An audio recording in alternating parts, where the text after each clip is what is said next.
হাজার হাজার মানুষ দেশে বিদেশে হজে গিয়ে বাসায় বসে কান্নাকাটি করেছে, আর অনেকে রাস্তায় জীবন দিয়েছে। আল্লাহকে কবুল করেছে, তাদের পাপ 16 করা পূর্ণ হয়েছে, জুলুম মাত্রা ছাড়িয়ে গিয়েছে। আল্লাহ জালমের সুযোগ দেন, ছাড় দেন, কিন্তু ছেড়ে দেন না। সময় হয়ে যায় তো আল্লাহ ধরেছেন আল্লাহ।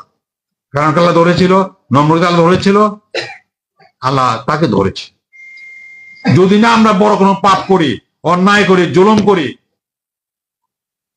তাহলে আমরা সঠিক চলতে পারি যদি, তাহলে আমাদের সফলতা লাভ করবো। এজন্য আমার পরিষ্কার কথা হচ্ছে, এই সরকার যে উদ্যোগ নিয়েছে সংস্কারের, আমরা সমর্থন করি। তারা সংস্কার করতে যদি পারেন, সব সংস্কারের প্রয়োজন নাই, মৌলিক কিছু সংস্কারের প্রয়োজন আছে। এই সংস্কারটা না করতে পারলে রাজনৈতিক পার্টিগুলো করবে না। এগুলো আমি সত্য করে বলতে পারি, করবে না। তারা যত কথাই বলুন তারা করবে না। যদি তারা লাইন ধরিয়ে দিয়ে যান, তাহলে বাকিরা করতে পারবে। এই জন্য আমাদেরকে সংস্কার সমর্থন করি, তবে সেটা যাতে আনলিমিটেড টাইম না হয়, সময়ের ভিতরে তাকে সমাপ্ত করা উচিত। এই গোল টেবিল আলোচনার সম্মানিত সভাপতি, মঞ্চে উপবিষ্ট বিশেষ অতিথিবৃন্দ, নেতৃবৃন্দ,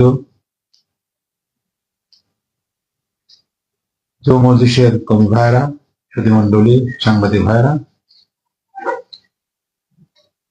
আজকে স্বাধীনতা সার্বভৌমত্ব রক্ষায় যুব সমাজের করণীয় শীর্ষক আলোচনা হচ্ছে। আলোচনা প্রায় ইতিমধ্যে শেষ হয়ে গিয়েছে।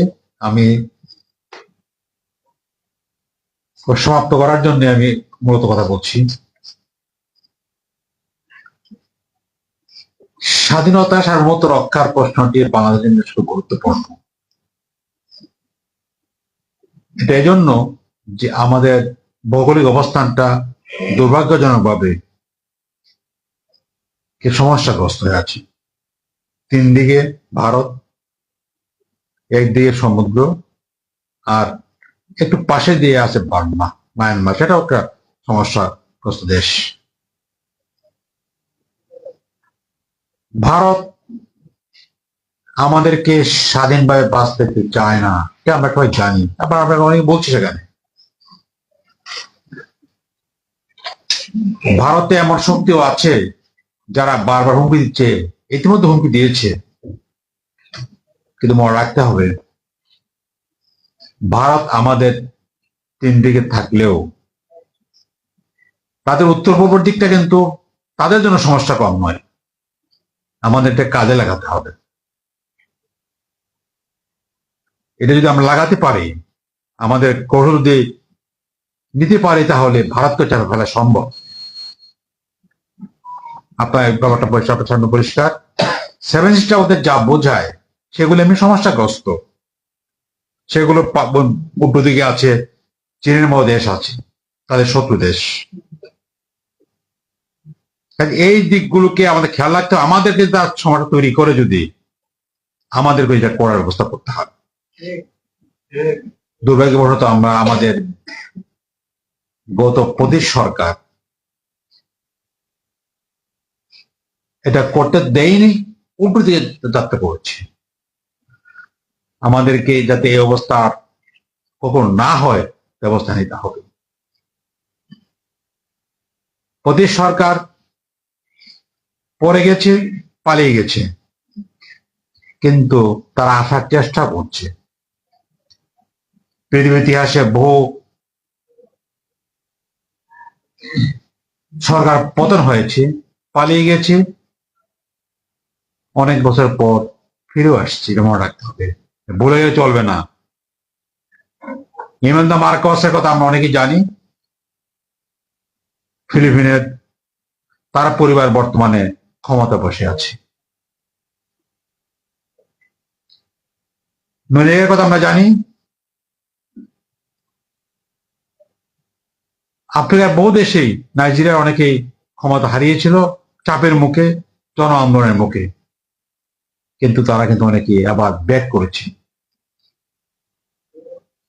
কাজে সতর্ক থাকতে হবে। ব্যাক তারাও করতে পারেন, কারণ তাদের হাতে 15 বছরের লুটপাট করার যে সম্পদ, এই সম্পদ দিয়ে দেশের ভিতরে যারা পয়সায় বিক্রি হয়, এসে আমলা, রাজনীতি অথবা কোন শ্রেণী, এটা আমাদের সব কম নয়, কিন্তু মনে রাখতে হবে। সঙ্গে সঙ্গে আমাদের আবার ডিসঅ্যাডভান্টেজ হচ্ছে ভারত আমাদের পাশে পাশে আমাদের বিরুদ্ধে কাজ করছে, তাকে আশ্রয় দিয়েছে। এই জন্য আমি মনে করি আওয়ামী লীগের বিরুদ্ধে মামলা করতে হবে, শুধু হাসিনার বিরুদ্ধে নয়, আওয়ামী লীগকে মামলা করতে হবে।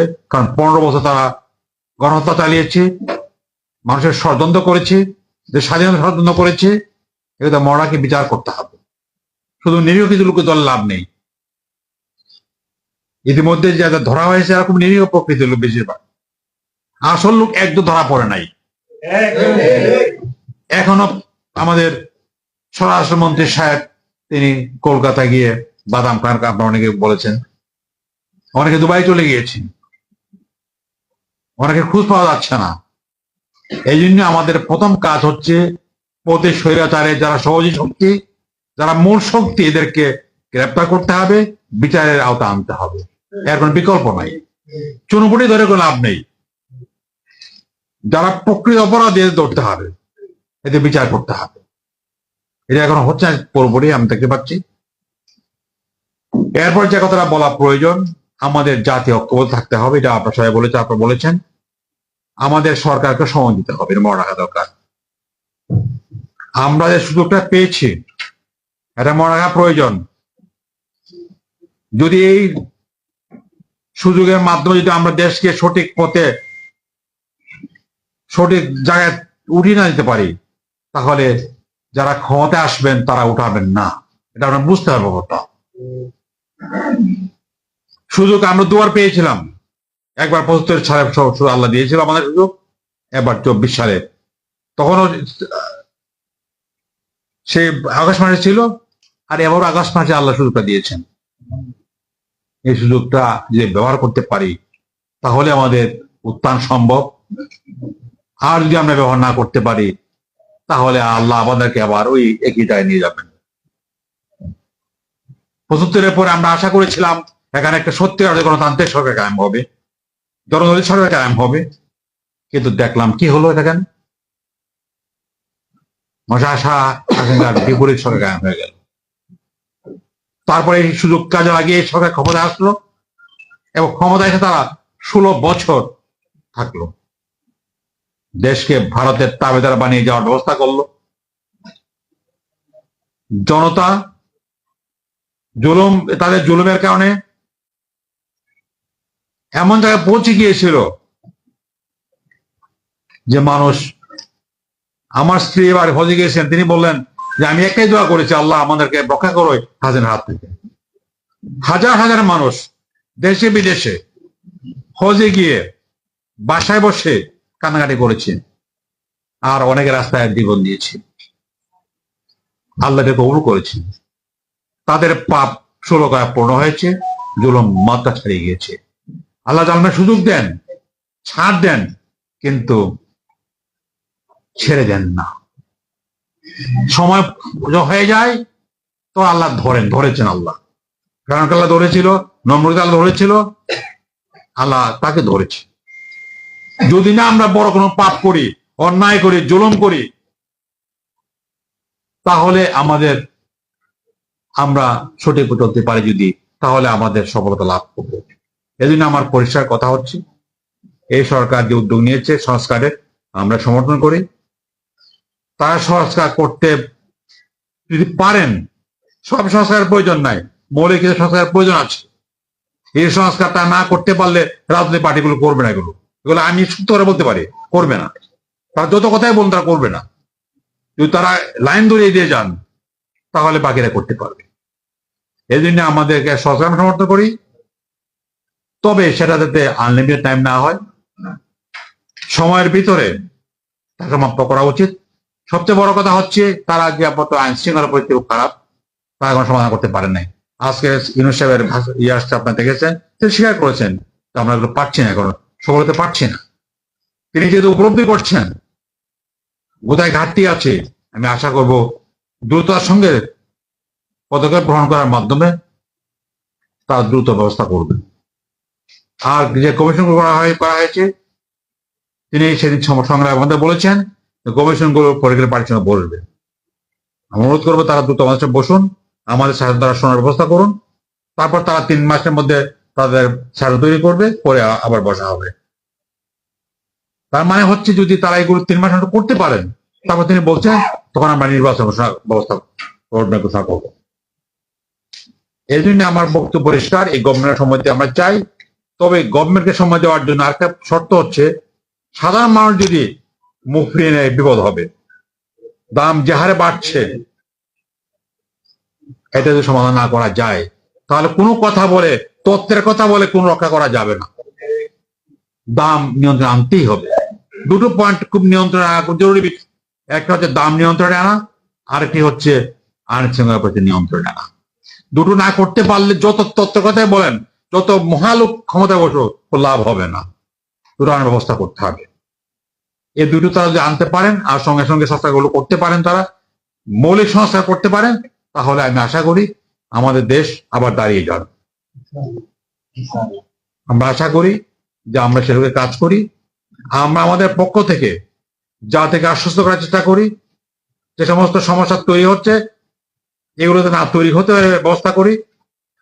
এবং একটা কথা মনে রাখতে আমাদেরকে, আমাদের দেশে আমরা যারা ইসলামের কথা বলি, ভারত যেহেতু আমাদের বিরুদ্ধে আছে, তার চেষ্টা করবে এখানে যে সমস্ত সংখ্যালঘু শ্রেণী আছেন তাদের কোন অনুষ্ঠানে গোলমাল তৈরি করে আমাদেরকে দায়ী করা। সামনে দুর্গাপূজা সামনে 8 তারিখ, আপনাদের হুঁশিয়ার থাকতে হবে যাতে ভারতের চক্রান্তের কারণে অথবা প্রদেশ সরকারের চক্রান্তের কারণে এখানে গোলমাল তৈরি না হয়, সমস্যা তৈরি না হয়। এটা আমাদের দায়িত্ব মনে রাখতে হবে। কোনো কথা এমন বলা যাবে না যেটা সমস্যা তৈরি করতে পারে। আমাদের মধ্যে কিছু চরমপন্থী মানুষ থাকে, বাংলাদেশও আছে, আপনারা খেয়াল রাখবেন। এই চরমপন্থী স্লোগান, অত চরমপন্থী ফ্ল্যাগ ইতিমধ্যে সমস্যা তৈরি হয়েছে। আপনারা শুনেছেন যে এটাকে ভারতে দেখানো হয়েছে, বিভিন্ন জায়গায় প্রচার করা হয়েছে, আইএস এর লোকেরা এখানে বসে গেছে। এগুলো চক্রান্ত আমাদের বিরুদ্ধে। আইএস কনস্পিরেসি, আমরা বুঝতে হবে কথাগুলো।